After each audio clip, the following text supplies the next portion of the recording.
혹시 부자여도 조금 이룰 수 없는 게 있다는 걸 알고 계시나요? 물론 이제 부자가 안 돼봐서 아직 모르는 경우도 많긴 한데 부자여도 이룰 수 없는 게 뭐가 있을까요? 아무리 부자도 이룰 수 없는 것. 부자면 하고 싶은 거 있으시죠? 돈 많이 벌면 하고 싶은 것들 생각해 보셨나요? 네. 근데 오늘 삭개오가 등장하잖아요. 부자인데 할 수 없는 게 좀 있더라고요. 뭐가 보이셨어요? 삭개의 이야기를 들으면서 참 돈이 많은 사람인데 야 이거 되게 안 됐다 라고 생각하는 게 있으신가요? 키가 작죠. 어렵습니다. 최근에는 뭐 아이들 이런 거 얘기하면서 키를 늘려주는 외과적 수술이 있다고 들어보셨어요? 일부러 뼈를 부러뜨려 가지고 다리를 길게 키우는 수술도 있다고 합니다. 네. 키 큰 분들은 공감할 수 없는 이야기입니다. 굳이 왜 그렇게 될지 잘 모르시겠지만 조금이라도 키우고 싶은 분들은 어떻게든 이제 자라게 하고 싶은 마음이 있을 수 있습니다. 오늘 삭개오는 여러 가지 부족함이 있었는데 제일 큰 거는 키는 지금 우리의 관심일 수도 있고요. 제일 큰 거는 좀 고립되어 있는 외로운 사람이라는 데 있습니다. 사람들은 세리를 죄인이라고 생각했거든요. 그래서 아무리 돈이 많더라도 세리랑 교제하기를 꺼려했어요. 바리새인들 같은 경우에는 같이 식사하는 것을 금지했죠. 사람들이 자꾸 죄인이라고 놀리고 수근수근 대니까 같이 있는 모습을 보이는 것이 불편합니다. 같이 있을 수가 없어요. 삭개오는 부자긴 하지만 큰 마음의 부족함이 항상 공허함이 있는 사람이었죠. 오늘 삭개오에게 벌어지는 일들을 조금만 더 자세히 들어가 보시죠. 오늘 본문의 이야기는 여리고에서 진행됩니다. 지도를 하나 보여주시면 여리고는요 국경도시예요. 여리고를 이야기할 때 이게 되게 중요합니다. 지금 저기 보이는 진한 주황색이 유대 지역이고요. 원래는 헤롯 아켈라오의 땅이었는데 다스리는 곳이었는데 예수님 시대에는 총독이 맡고 있었죠. 근데 그 위와 또 이제 동편에 보라색으로 나와 있는 부분이 위쪽은 갈릴리고 아래쪽은 베레아입니다. 여기가 헤롯 안티파스가 다스리던 동네죠. 그래서 국경이라는 게 그 베레아와 유대 사이에 여리고가 있잖아요. 그 약속의 땅을 점령하러 들어갈 때 요단을 건너서 처음 맞은 도시가 여리고였던 거 기억하시죠? 베레아가 요단 동편이거든요. 베레아에서 요단을 건너서 처음 맞이하는 도시가 여리고가 되는 거예요. 그래서 유대 지역으로 들어가는 관문 역할을 하는 도시가 됐습니다. 그럼 거기에 뭐가 있어야 돼요? 통행세를 받는 세관이 있어야 되는 거예요. 여리고에서 세관이 있는 겁니다. 또 그 통행세를 받는 것 말고도 여리고 자체가 비옥한 도시예요. 헤롯이 겨울 왕궁을 지을 만큼 항상 사시사철 온화한 기후에 물도 많고 나무도 많은 동네라서 많은 제사장들이 집을 여리고에다 두었습니다. 예루살렘은 살기가 그렇게 온화하지 않아요. 서울에 있다가 사실 제가 바로 직전에 남양주 쪽에 있었는데 서울보다 기온이 많이 낮습니다. 예. 근데 여기 경주에 내려오니까 겨울 기온이 심각하게 달라요. 예.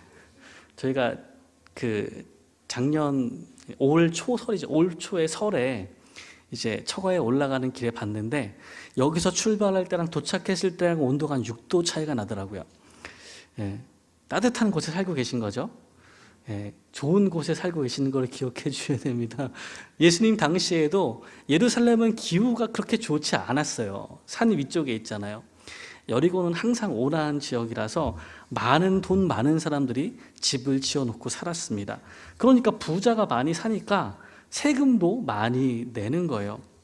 또 더불어서 명절이 되면 예루살렘으로 순례하는 사람들이 수없이 찾아오는데 그들이 가는 길목이 마지막 자고 올라가는 데가 여리고예요. 예루살렘을 찾는 사람들이 항상 하루씩 묵어가는 곳이 여리고다 보니까 순례객들도 많이 지나가는 도시였습니다. 상당히 부유한 도시, 거기에 삭개오가 세리장인 거예요. 이 부유한 도시의 세리장인데요. 여러분 당시에 로마 사람들은요 특정 지역에서 세금을 걷어야 되는데 이 일들을 직접 하면 사람들이 로마를 싫어하잖아요. 그래서 자기들이 안 했어요. 그걸 남시켰죠. 지금 이스라엘과 유대인은 원래는 그전에는 헤롯 왕가를 시켰어요. 유대인이 아닌 같은 민족을 왕가를 세운 반역할 수 있기 때문에 에돔 왕가 사람들을 데려다 시킨 거예요. 헤롯 왕가를 세워서 그들이 세금을 걷어서 로마에 내도록 정해놨습니다. 대개 그 할당 받은 과세액을 그 해가 끝나기 전에 당국에 넘겨야 된다고 정해져 있다고 합니다. 근데 문제는 이렇게 위탁을 받은 사람은 봉급을 받지 않아요. 또 헤롯 왕가에서도 각 지역에다가 위탁을 줬겠죠.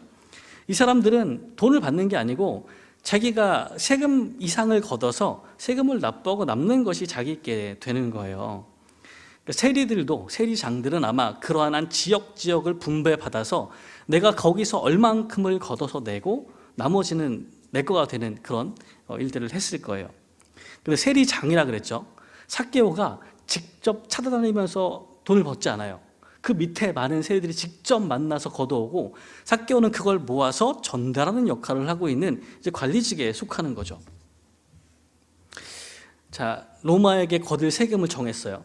여기는 아마 지금 총독이 있지만 유대 지역에서는 그 일을 제사장들이 맡고 있습니다. 제사장들이 세금을 대신 납부하는 역할을 하고 있는 거예요. 그럼 사실 이게 다 연결되어 있죠. 제사장과 세리는 엄청 안 친할 것 같은데 사실은 이 하수인 역할을 할 수밖에 없는 거예요. 삭개오가 얼만큼의 금액을 내기로 했습니다. 따져보니까 우리 동네에서 한 사람당 한 100만 원쯤 받으면 될 것 같아요. 100만 원을 받아서 올려야 됩니다. 근데 삭개오도 봉급이 없고 그 밑에 있는 세리들도 봉급이 없어요. 여러분, 세금을 100만 원 걷어서 내야 되는데 여러분 얼마 걷어오실 거예요? 얼마 받으러 가실 거예요? 300? 야, 다른 분도 어떻게 생각하세요? 100만 원만 걷어서 내면 돼요. 얼마 받으면 좀 양심적이신 거예요. 어쨌든 크게 내 수입이니까 그보다 더 받기는 받아야 돼요. 얼마나 더 받으실래요? 삭개오는 얼마를 요구했을까요? 모르지만 120? 혹시 잘못되거나 못 내는 사람 있으면 커버해야 되니까 120 정도는 받아야 안전하게 내지 않을까요? 돈을 좀 더 벌고 싶으면 더 받아야 되지 않을까요? 그죠? 120 받았다 생각합시다. 삭개오가 자기한테 120이 와야 100을 낼 수 있어요. 근데 삭개오가 끝이 아니잖아요. 그 밑에 세리가 또 있잖아요. 그 사람들은 얼마 걷어와야 돼요? 150? 걷어야지 자기도 먹고 살 거 아니에요. 구조가 이렇게 되어 있습니다. 이스라엘 사람들이 100만 원만 올라간다는 사실을 들으면 얼마나 복장이 터지겠어요. 그죠? 이렇게 세리들이 안 그래도 이스라엘을 위한 것이 아니라 헤롯 왕가에 또 로마에 세금을 내는 것으로 질타를 받고 있는데 금액도 과하게 걷는 것 같은 거예요. 얼마나 싫었겠어요, 사람들이. 세리들을 싫어합니다. 그래서 랍비 문헌에 보면 이렇게 써 있대요. 랍비 문헌과 신약 성경에 세리를 경멸하고 세리와 그의 가족은 부정하다고 기록하고 있습니다. 어떻게까지 하냐면 세리에게는 거짓말을 해도 눈 감아준대요. 성경이 거짓말하는 걸 눈 감아라는 얘기는 없거든요. 랍비 문헌에 거짓말을 세리한테는 해도 되는 거예요. 세리가 왔겠죠. 풍년인데 소출 얼마나 됐냐고 물어보러 왔어요. 그럼 어떻게 대답하실 거예요? 올해 농사가 잘 안 된 것 같다고. 이러지 않겠어요? 그게 이스라엘 사람들이 당면한 얘기가 그런 거예요. 세금을 내야 되는데 고지곳대로 이야기하고 싶지 않죠. 그러니까 세리한테는 거짓말을 해도 된다고 써 있는 거예요. 거의 그렇게. 그렇게 세금 내는 게 싫으니까요. 아까우니까요. 삭개오는 분명히 돈이 많았는데 그의 부유함이 신분과 연결이 안 됩니다. 돈은 엄청 많은데 사람들이 그를 경멸해요. 같이 어울리고 싶어 하지 않습니다. 이게 삭개오가 겪고 있는 어려움이죠. 이스라엘의 명절에 어마어마한 사람들이 순례하러 내려옵니다. 예루살렘의 인구의 4배, 5배가 갑자기 불어나는 명절이 됐어요. 근데 그 사람들은요, 그 사람들도 멀리 떨어져 있는 나라 가운데에서 피식민지, 지배민족이 아니고 그 가운데서 어렵게 살아가는 사람들이에요. 억울하게 살아갑니다. 율법을 제대로 지키지 못하고 살아가는 사람들이에요. 그 사람들이 민족의 이제 회복에 대한 꿈을 가지고 순례의 길에 나서는 거예요. 예루살렘에 와서 기도하는 겁니다. 근데 이 사람들이 애국자야 아니에요? 기본적으로 애국자예요. 순례를 오는 사람들은 보통 마음으로 오는 게 아니에요. 근데 그런 사람들이 막 몰려들면 그 사람들이 세리를 어떻게 보겠어요? 민족의 반역자잖아요. 변절자잖아요. 그럼 세리들이 통과하는 거 보고 관사도 걷긴 해야겠지만 제가 보기에 이런 명절 때는 집 밖에 나가면 안 돼요. 나를 모르는 사람들만 있으면 괜찮은데 동네 사람들이 입을 한번 잘못돼서 저기 뭐 민족의 뭐 팔아먹는 세리다 이렇게 얘기하면 어떻게 할지 몰라요. 무서운 때가 되는 거죠. 삭개오가 예루살렘에 예수님이 오신다는 얘기를 들었어요. 예루살렘에 오신다는 얘기를 들었는데 당시에 예수님이 소문이 막 퍼지기 시작합니다. 어떤 소문이 났어요? 두 가지 중요한 소문이 났을 건데 첫 번째는 모든 병과 뭐 이런 걸 치유하시고 마귀를 내어 쫓으신다는 거예요. 이거는 병자들에게 어마어마한 소식입니다. 나을 수 없는 병이 없다는 것을 의미하니까요. 삭개오가 만약 아팠으면, 몸이 아픈 곳이 있었으면 그 이유 때문에 예수님을 꼭 만나야 된다고 생각했을 거예요. 근데 내용을 보니까 아픈 데는 없어요. 두 번째 이유죠. 두 번째는 뭐냐면 예수님께서 세리와 죄인들과 함께 식사하신다는 소식을 들었어요. 이게 어떤 랍비도 그런 일을 안 하거든요. 어떤 랍비도 부정한 사람들 집에 가서 부정할 수도 있는 음식을 나누는 일을 하지 않는데 예수님께서 세리의 집에 초청받아서 함께 식사하시고 이야기를 하셨다는 이야기가 소문이 나기 시작합니다. 더 빨리 나겠죠. 세리들 가운데에는. 왜냐하면 그런 랍비는 존재하지 않으니까요. 삭개오는 그런 이야기를 들었던 것 같아요. 너무 만나고 싶은 거죠. 나도 유대인인데 내가 일부러 세리를 하려고 된 건 아니니까 나도 떳떳한 직업을 가지고 살고 싶었는데 결국은 안 됐잖아요. 근데 그렇게 된 이후에 누구도 나한테 와서 말씀을 전해주지 않아요. 누구도 율법을 이야기해주지 않아요. 그런데 세리에게 율법을 전해주시는 랍비가 처음으로 등장한 거예요. 보고 싶은 거죠. 만나고 싶은 거예요. 근데 만날 수 있을까요? 예수님 주변에 열성적인 민족주의자들이 무리를 짓고 오고 있는데 그 사이 파고들 수 있어요? 불가능하잖아요. 그 마음을 접고 그래도 그나마 너무 보고 싶은 거예요. 너무 보고 싶어서 어떻게 해요? 키가 작잖아요.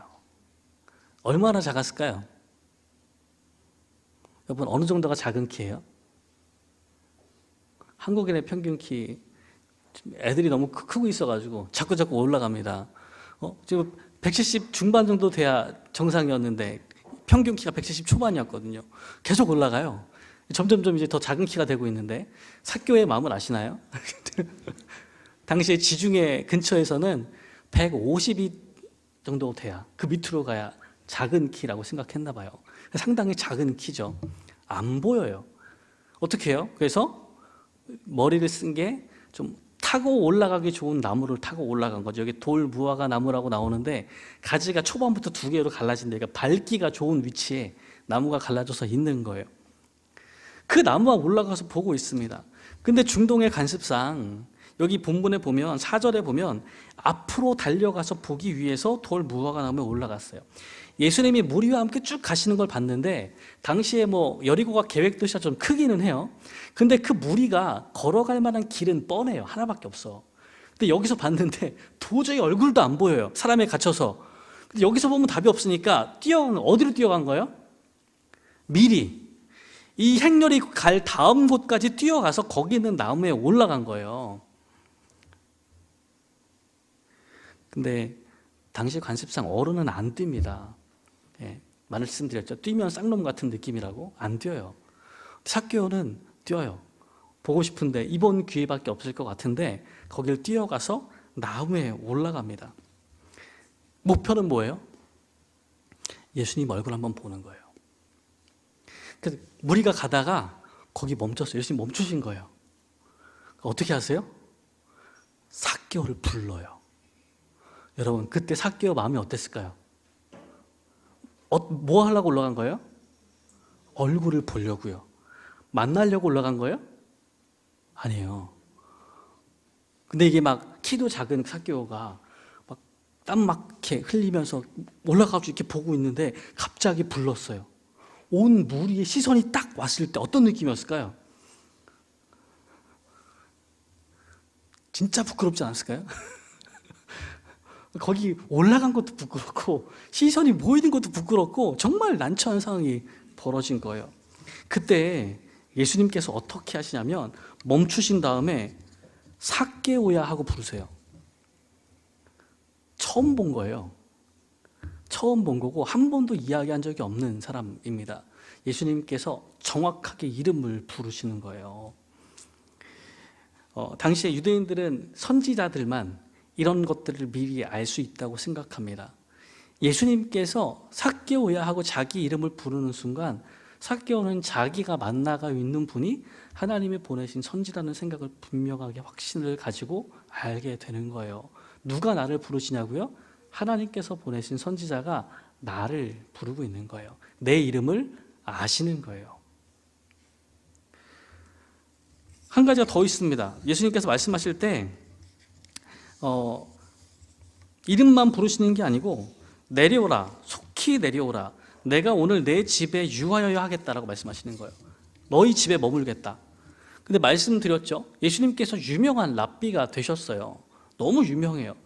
뭐 갈릴리에서 마을마다 이적도 일으키시고 귀신도 내쫓으셨고 말씀을 가르치시는 것도 권위가 높았어요. 그러다 보니까 이미 앞에 있는 기록들 가운데 바리새인들이 저녁 식사 자리에 초청하는 것들이 자꾸 벌어집니다. 그들의 문화상 그게 큰 영예예요. 위대한 랍비를 모시고 함께 식사하는 것 자체가 이 초청하는 바리새인 입장에서는 아주 큰 영예가 됩니다. 예루살렘에 바리새인이 많은 것처럼 여리고에도 많았어요. 지금 내일이면 예루살렘 올라갈 것 같은데 분명히 여리고에서 하루 묵으시거든요. 한 8시간 걸어가야 되니까 자고 가야 돼요. 그럼 이제 물밑 쟁탈전이 벌어지는 거예요. 예수님께서 여리고 들어오셨는데 분명히 주무실 거거든요. 적당히 자야 될 것 같은 시기에 누가 잘 이야기를 해서 자기 집으로 모셔드리는가를 그 옆에 따라가고 있는 무리들 중에서는 분명히 그거 하려고 기다리고 있었을 거예요. 예수님께서 뭐라고 이야기하세요? 삭개오한테 오늘 내가 내 집에 유하여야겠다라고 말씀하시는 거예요. 이 경건한 유대인이 세리집에 안 들어간다고 말씀드렸죠. 정결례가 중요했고 음식이 중요했는데 바리새인들은 11조를 안 낸 음식 안 먹었어요. 세리가 냈겠어요? 그러니까 세리가 내는 음식 자체에 대해서 다 경건하지 않다, 부정하다 생각하고 손도 안 댔습니다.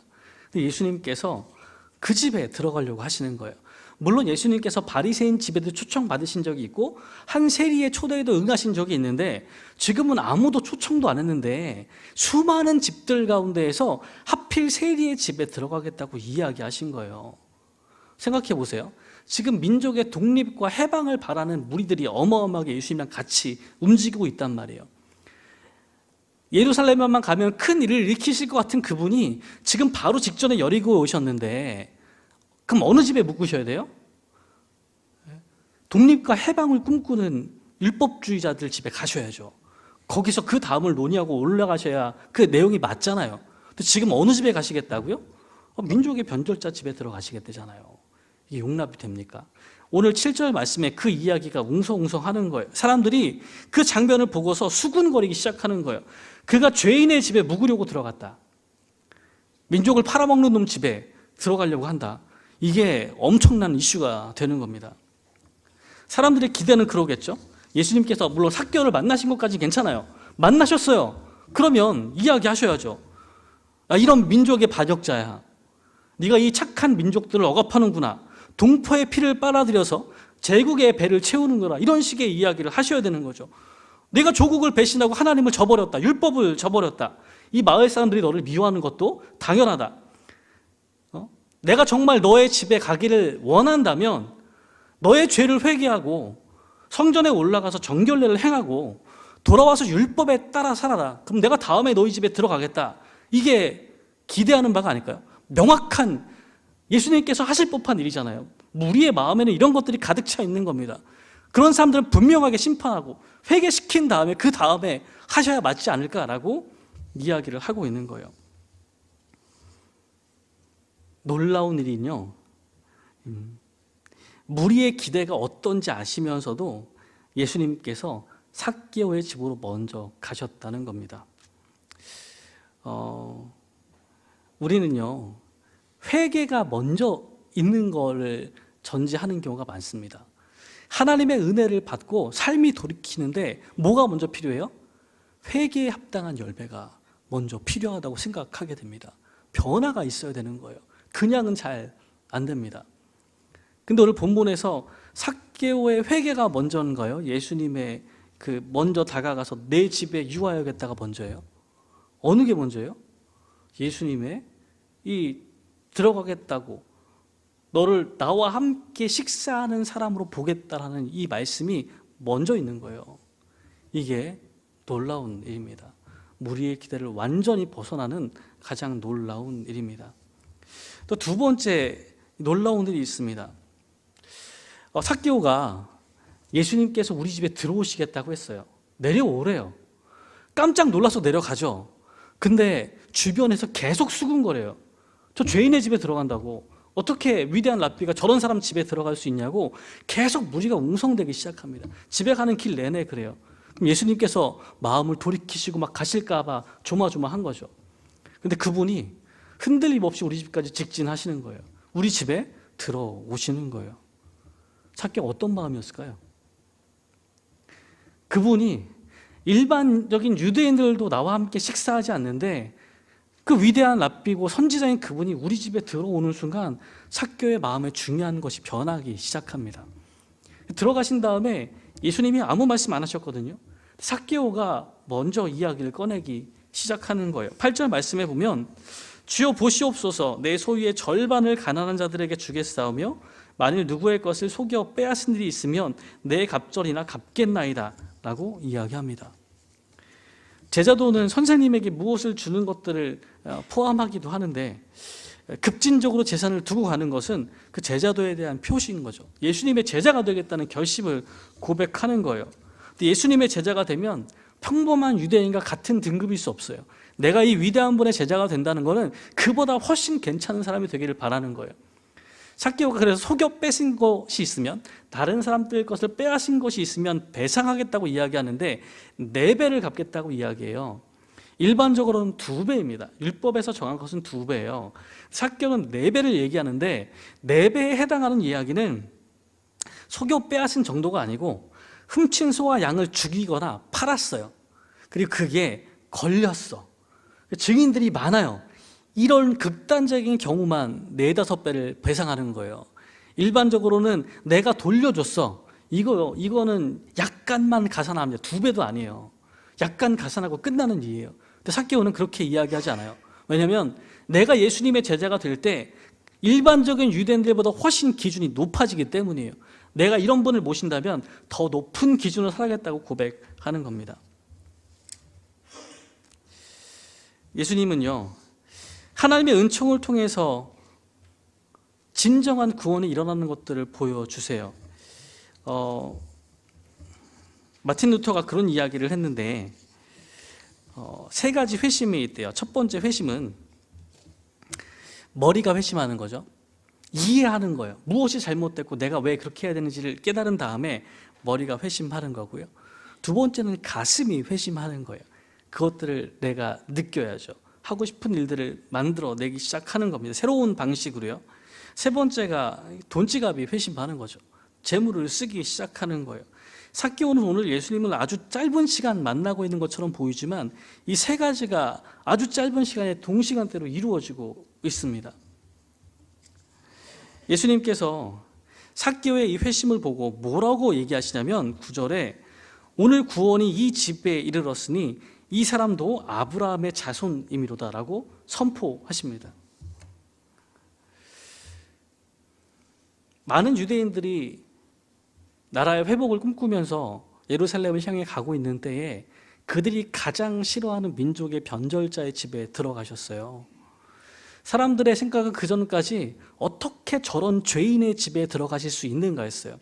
삭개오의 죄인 되는 것에 대해서 초점이 맞춰져 있었거든요. 근데 예수님께서 이 선포를 하시는 순간 오늘 구원이 이 집에 이르렀으니 이 사람도 아브라함의 자손이라고 선포하시는 순간 삭개오는 죄인에서 아브라함의 자손으로 회복됩니다. 이 선언은 두 가지 의미를 가지고 있는데, 첫 번째는요, 삭개오는 마음의 오랜 수건이었던 하나님의 자녀됨을 인정받아요. 참으로 용서받고 하나님의 자녀됨을 경험하게 되는 거예요. 근데 반면에 삭개오가 죄인이라고 계속 주장하고 있던 옆에 있던 사람들은 그전까지는 삭개오를 나쁘다고 봤거든요. 근데 예수님께서 이 민족의 변절자를 아브라함의 자손으로 인정하시는 순간 누가 더 싫은 거예요? 예수님이 싫어지는 겁니다. 그게 이해할 수 없는 거예요. 앞으로는 삭개오의 죄인됨의 이야기가 아니고 예수님의 이야기가 더 커지기 시작하는 거예요. 예수님은 삭개오의 짐을 지금 대신 지고 계시는 겁니다. 오늘 본문에서 예수님이 오신 까닭을 10절에서 말씀하면서 알려줍니다. 인자가 온 것은 잃어버린 자를 찾아 구원하려 함이라 라고 이야기하고 있어요. 근데 이것은 반대로 말하면 잃어버린 자를 찾아 구원하는 일을 맡겼는데 그 이스라엘 지도자들이 하지 않았다는 것들을 말해주는 겁니다. 에스겔 34장 6절에 보면 이렇게 이야기해요. 내 양떼가 모든 산과 높은 맷뿌리마다 유리되었고 내 양떼가 온 지면에 흩어졌으되 찾고 찾는 자가 없었도다. 원래 이 일을 이스라엘의 목자들에게 위탁하셨는데 안 찾아요. 양을 잃어버렸는데 끝까지 찾고 찾는 자가 없어요. 그래서 34장 11절에 가면 이렇게 이야기하세요. 주 여호와께서 이같이 말씀하셨느니라. 나 곧 내가 내 양을 찾고 찾되. 누가 찾으시겠다고요? 하나님께서 직접 찾겠다고 말씀하시는 거예요. 그게 오늘 예수님께서 보여주시는 이야기입니다. 잃어버린 양을 찾겠다 말씀하세요. 말씀을 정리합니다. 삭개오가 경험했던 이 놀라운 두 가지 일이 교회가 일어나야 하는, 이 놀라운 두 가지 일이 일어나는 것이 바로 우리 교회가 되어야 합니다. 첫 번째는 그렇죠. 하나님께서 먼저 다가오시는 거예요. 삭개오가 하나님 앞에 나아갈 모든 준비가 되어 있고 회개한 행동이 아직은 전혀 없어요. 완전한 행위가 없습니다. 그런데 주님이 먼저 찾아오시는 거예요. 주님이 은혜를 베푸실 때 행동이 변하기 시작합니다. 교회는 죄인들이 오는 곳이죠. 죄인들이 오다 보니까 아직 다듬어지지 않은 많은 성품들을 그대로 들고 옵니다. 사회생활할 때 내가 유려한 언어 생활을 하고 있었는데 여기 중간중간 섞여주면서 라임을 맞춰주면서 들을 때 막 이렇게 통쾌한 말들을 써왔는데 교회 와서 그 말을 쓰면 어떻게 될까요? 옆에서 자꾸 쳐다보겠죠. 자꾸 쳐다볼 거예요. 회개하고 좀 바뀌어야 되는데 언제 바뀔까요? 내 일주일에 내가 그래도 주일이니까 하루 봐주고 6일밖에 술을 안 마셨는데 교회 왔잖아요. 교회 왔으면 좀 바뀌어야 되잖아요. 절반이라도 좀 빼든지 뭐 바뀌어야 되는데 그게 하루아침에 되나요? 안 되는 거예요. 뭐가 필요한 거예요? 은혜가 필요하죠. 하나님의 은혜를 만나면 삶이 뒤바뀌는 거예요. 교회는요, 하나님이 먼저 다가오신다는 것들을 말해주는 곳이에요. 우리가요? 아니에요. 하나님이 먼저 다가오시는 거예요. 거기 반응하면 우리 삶이 뒤바뀌는 겁니다. 근데 이것을 인정한다면요, 교회예요, 여러 다듬어지지 않은 특이한 분이 있는 것이 어떤 거예요? 정상이죠. 너무 실망하지 않으셔도 돼요. 우리 교회 왜 이래? 밖이랑 똑같아. 정상입니다. 그분들이 은혜 받고 바뀌는 거예요. 밖에 있는 사람이 여기도 있지 그럼 어디 갔겠어요? 그분들이 들어오신 거잖아요. 바뀌는 거예요. 교회 와서 여러 사람들을 만날 때 놀라지 마세요. 그분들이 은혜 받으면 다 바뀌는 거예요. 교회는 그런 곳이어야 돼요. 고상하고 완전히 세련되고 정말 잘 단련된 사람들만 있는 곳이면 좀 이상해요. 왜요? 바리새인들이 그런 사람들이었거든요. 바뀌려면 안 바뀐 사람이 있어야 바뀔 수가 있는 거예요. 하나님의 은혜가 우리 가운데 임할 텐데 그 은혜를 받을 사람이 많이 있어야죠. 그죠? 교회가 그런 곳으로 가득 차는 것을 즐거워하는 여러분들 또 제가 되기를 원합니다. 낯선 분들이 오더라도 겁먹지 않고 오늘 하나님의 은혜가 더 필요하겠는데? 은혜가 많이 필요해. 라는 담대한 마음을 가지시는 분들이 되기를 기대합니다. 이제 불평 안 하실 거죠? 예. 목장 가도 비슷하지 않을까요? 야, 우리 목장에 은혜가 넘치겠는데? 26년이 기대가 돼. 그죠? 예. 아주 그냥 그 밖이랑 아무 차이가 없는 분들이 들어오면 은혜 임할 게 너무 조금이라도 변하면 티가 나지 않겠어요? 하나님의 은혜가 임하는 게 보이지 않겠어요? 두 번째입니다. 삭개오는요, 돈은 많은데 명분이 없어요. 돈 버는 방식이 민족의 그 힘든 사람들을 착취해서 내 것으로 만드는 일이다 보니까 부자인데 밖에 나가서 뭐라 말할 수 없는 부끄러운 삶을 살았습니다.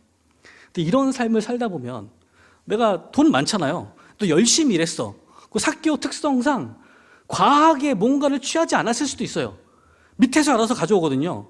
일부만 딱 난 정직하게 많이 안 받고 요만큼만 딱 받고 다른 세리장들에 비해서 적게 받고 딱 보내고 이럴 수도 있잖아요. 특별히 잘못한 게 막 더 심하거나 많지 않고 또 사람을 안 대하니까 남은 금액만 챙기면 되잖아요. 근데 사람들이 날 보면 멸시하는 거예요. 저 거지 같은 것들이 나를 멸시해 라고 속으로 생각이 드는 거죠. 마음의 분노가 쌓여갑니다. 그럼 어떻게 살겠어요? 삭개오는 뭘 추구하면서 살았겠어요? 돈 많이 벌어야죠. 쟤가 날 멸시해? 그럼 우리 집을 더 삐까뻔쩍하게 지으면 되죠. 쟤가 날 멸시해? 나는 뭐 말 타고 다니면 되죠. 쟤가 날 멸시해? 좋은 거 먹으면 되죠. 멸시를 안 받을 수가 없잖아요, 직업상. 이거 안 변할 거예요. 그럼 어떻게? 너를 멸시하는 것들을 어떻게 내가 이기고 싶잖아요, 마음은. 삭개오의 삶에 제일 중요한 게 뭐예요, 그러면? 돈이죠. 예수님께서 그 집에 들어가겠다고 말씀하셨을 때 삭개오가 뭘 버려요? 재산을 버립니다. 여러분, 이게 회개예요. 내 삶에 제일 중요한 게 그거였어요. 돈이 내 자존심을 지켜주는 거였어요. 그것 때문에 견딜 수 있었어요. 그걸 버리는 게, 더 이상 그것을 따라 살지 않는 게 삭개오의 회개인 거예요. 근데 교회 왔는데 교회 오기 전에도 돈을 잘 벌고 싶었어요. 부자가 되고 싶었어요. 교회 와서 열심히 보니까 예수 믿으면 복 받는데요. 열심히 기도도 하는 거죠. 하나님 좀 돈 좀 벌게 해주세요. 삶의 앞과 뒤가 변화가 있나요? 똑같지 않아요? 회개는 어디 있어요? 없죠. 없는 거예요. 하나님께서 우리에게 오셔서 은혜를 베푸실 때 우리의 삶에는 가치가 뒤바뀝니다. 돈이 우선순위가 아니게 되는 거예요. 그 일들이 일어나는 것이 진짜 교회가 하는 일입니다. 여러분, 밖에서 원하던 대로 계속 돈을 추구하시는 분이 여기 남아있으면 아직 놀라운 일을 경험할 때가 아직 안 왔나 봐요. 더 놀라운 일이 벌어질 거예요. 감히 내가 돈을 쫓아 살아가던 삶이 완전하게 뒤바뀌는 일이 시작될 겁니다. 그게 삭개오가 말한 일이고요. 교회가 해야 되는 일이에요. 어떤 사람들은 돈을 추구하고요. 어떤 사람들은 똑똑해서 더 좋은 성적을 받는 것들을 이야기하고요. 또 더 많이 모여서 세력을 이루고 정치적인 행동을 하는 것을 원하는 사람들도 있습니다. 높은 명성을 얻기 원하는 사람들도 있어요. 그러나 교회는 참된 회개가 이루어지는 곳입니다. 하나님을 따라 사는 것이 가장 큰 우선순위가 되는 곳이에요. 우리가 삭개오의 이 사건을 통해 보면서 우리가 어떤 회개를 하고 교회가 어떤 일이 이루어지는 것을 보기를 원하는지 다시 살펴보기를 원합니다. 하나님은요, 우리를 찾아오셔서 아직 변하지 않은 우리를 다 뒤바꿔 놓으실 거예요. 그리고 진정한 회개가 일어나기 시작할 때 우리의 가장 큰 우선순위는 돈이 아닐 겁니다.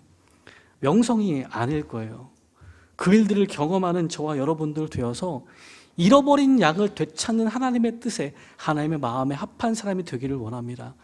여러분, 되찾아지셨어요? 여러분의 마음을 뒤바꿔서 찾아가셨나요? 아직 안 바뀌셨나요? 안 바뀌셔도 괜찮아요. 정상이니까요. 하나님의 은혜가 우리를 만나실 때 우리 삶이 완전히 뒤바뀔 것을 믿습니다. 그것이 교회가 되어서 그것을 가장 높은 목소리로 축하하고 찬양하는 교회가 되기를, 우리가 되기를 주님의 이름으로 축원합니다. 기도하겠습니다. 하나님, 그냥 얼굴만 보기를 기대했던 삭개오를 먼저 찾아가 주셔서 아브라함의 자손이라 말씀하신 예수님을 만났습니다. 그 이야기를 듣고 삶의 방향이 완전히 뒤바뀌어 버린 삭개오는 자기가 움켜잡고 있던 재산들을 내어놓고 예수님을 따라 살아가기를 결심합니다. 주님, 우리가 예수님의 은혜를 만나서 우리의 삶이 완전히 뒤바뀌게 하여 주시옵소서. 그 은혜 때문에 우리 삶에 우리가 움켜쥐고 있던 것들을 내려놓을 수 있는 용기가 생길 수 있도록 인도하여 주시옵소서. 하나님, 삭개오를 해방시키시기 위해서 그를 죄인이라 칭하고 있는, 다시는 아브라함의 자손이 될 수 없을 거라 말하는 무리의 모든 비난과 무리의 모든 성난 시선들을 주님께서 혼자 짊어지셨습니다. 하나님, 우리가 누군가를 하나님의 자녀로 다시 돌이키게 하기 위해서, 다시 되찾아오기 위해서 주님을 따라가야 한다면 그 어려운 길을, 비난과 불평의 길들을 친히 짊어지고 갈 수 있는 힘과 용기를 더하여 주시옵소서. 하나님, 오늘 이웃을 초청하는 시간들이 있습니다. 주님, 이러한 시간들을 통하여서 우리 가운데 역사하시고 삶을 뒤바꾸시는 하나님의 능력과 하나님의 은혜를 증언할 수 있도록 인도하여 주셔서 우리를 통하여서 하나님께서 기뻐하시는 이른 양들을 찾아오는 일들이 벌어지게 하여 주시옵소서. 그 놀라운 잔치에 기쁨으로 함께 참여하는 우리가 되게 하여 주시옵소서. 모든 말씀 예수님의 이름으로 기도합니다. 아멘. 시간이 좀 갔지만 한 번만 기도할까요? 잃어버린 양을 찾아 구원하려고 하시는데 그 양이 누구인가요? 나일 수도 있고 우리 가족 중에 생각나는 사람일 수도 있죠. 마음이 하나님께 아직 안 돌아오고 저 멀리에만 남아있는 사람들 있다면, 움켜쥐고 있는 것이 하나도 바뀌지 않는 사람들이 있다면 이 시간 기도했으면 좋겠습니다. 하나님, 우리를 보내기를 원하십니다. 많은 비난 가운데 은혜를 끼쳐서 하나님께로 돌이키는 일들 가운데 우리를 쓰겠다 말씀하십니다. 하나님, 우리가 그런 역할 감당할 수 있도록, 그래서 하나님 손 가운데 드릴 때에 많은 사람들이 하나님 주시는 생명으로 돌아올 수 있게 해달라고 주님 이름 한번 부르고 함께 기도하겠습니다. 주여, 하나님 감사합니다. 하나님, 오늘 우리를 들어서 쓰겠다 말씀하십니다. 예수님께서 보여주신 그 생명의 길이 예수님을 따라가는 우리의 길이 될 수 있도록 인도하여 주시옵소서. 생명이 없는 사람들, 하나님 부유하지만 그 마음의 공허함을 감출 수 없는 사람들, 열심히 살아가지만 그 마음의 불안함과 하나님 그 마음의 두려움이 가득 차 있는 사람들 가운데에 하나님 복음의 이야기가 선포될 수 있도록 인도하여 주시옵소서. 아무리 노력해도 잡을 수 없는 것들을 끝까지 잡고 있는 것이 아니라, 재물이 아니라, 명예가 아니라, 하나님 우리가 갖고 싶은 그 권세, 권력이 아니라 하나님께서 주시는 것, 하나님의 아버지 되심을 분명히 붙잡고 살아가는 뒤바뀐 삶 될 수 있도록 우리를 사용하여 주시옵소서. 예수님께서 원하시는 그 길을 걸어갈 때에 우리가 지어야 되는 일이 있습니다. 돌이키지 않을 것 같은 사람을 향해 다가갈 때에 우리가 마음에 받는 상처들이 있고 주변에 시선들이 있습니다. 지금 그러나 그럼에도 불구하고 하나님의 손과 발로 쓰임받을 수 있도록 인도하여 주셔서 놀라운 하나님의 은혜를 경험하고 돌이키는 생명 있는 일들을 볼 수 있도록 인도하여 주시옵소서. 그 일들 가운데 함께 기뻐하는 우리 교회 공동체 될 수 있도록 인도하여 주시옵소서. 아멘. 이제는 우리 주 예수 그리스도의 은혜와 하나님 아버지의 변함없는 사랑하심과 성령님의 내주하사 찾고 찾는 일을 감당하게 하심이, 이제 하나님께서 기뻐하시는 그 은혜를 받고 잃은 양을 찾는 일에 함께 뛰어들기로 결심하는 사랑하는 모든 경주 두레교회 성도들을 위해, 함께 예배하는 모든 주의 백성들을 위해 이제로부터 영원토록 함께 하시기를 간절히 축원하옵나이다. 아멘.